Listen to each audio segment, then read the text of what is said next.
Semurume, wakambopemberera chinhu chinokunyudza here? Kana kuti wakambosimbiswa kuita chinhu chinozokurasisa here? Varume vakawanda vanotaura kuti ukaona wadanana nebhebhi rehigh class kurumidza kuroora.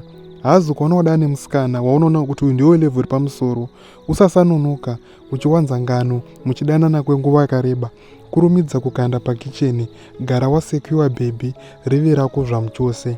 Asi munondoziva kuti ndiripo pakukudzai chokwadi sezvachiri kuti tisarasisane nemanyepo akangozara paindaneti.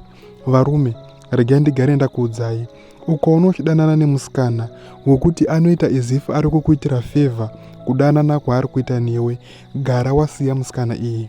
Kudanana netaipi yemusikana wokuti anoita as atozvidzikisira kuti adanane newe, saka anenge akutarisira treatment iri pamusoro kana kuti iri special. Munhu iyeye gara wamusiya.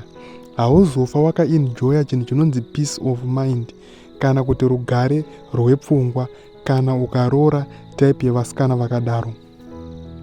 Especially ukanzwa musikana anoti pamunonetsana otaura mashoko ekuti ndine varume vakawanda vari kutondipfimba, vari kutondinetsa, gara warova pasi. Hapana kwaunosvika netaipi yemunhu akadaro.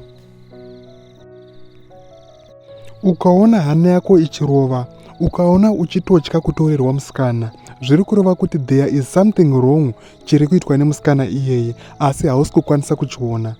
Relationship iri normal, unofanira kufila safe. Haufaniri kutyira musikana wako. Even pane vamwe varume unofanira kumutemba. Even akaenda kubasa unofanira kumutemba. Asi ukaona uchidanana netaipi yekuti unonzwa as if wabvutira vamwe varume ende unofanira kukurumidza kumutora, handikunyepere. Haufe wakaita peace of mind, haufe wakaita rugare rwepfungwa kana uine type yemukadzi akadaro mumba. Chinhu chinonzi top class kana kuti top soup pavasikana chinhu chingori mupfungwa chete. Musikana ndiye anoseta mastandards mupfungwa dzake kuti inini ndinoda murume akadai so. Asi ndoda kuudza chokwadi, kana musikana achinge ada munhu anobvisa malevel ese, anobvisa mastandards ese. Variko vana vembinga kumalow density uko, kumasabhabha uko, vanoshingirira kuda kuroorwa nemukomana wekugeto. Vabereki vacho voedza kurambanisa vobva vazvitadza. Vabereki vanogumisira vakutoita cover up kutopa mukomana wacho tumabasa, tumabhizinesi kuti zvivharike nenyaya yekuti vabereki vemusikana ndo vanenge vaine mari. Musikana kana achinge ada munhu haamisike wangu, ende zvelevel zvese izvo anozvibvisa. Asi ukaona musikana achishandisa class pauri iwewe, zvinoreva kuti rudo chairo hapana. Ende ukaita dzungu rekutora munhu iyeye, handikunyeperi, unonyura ende uchagara hana yako ichingorova.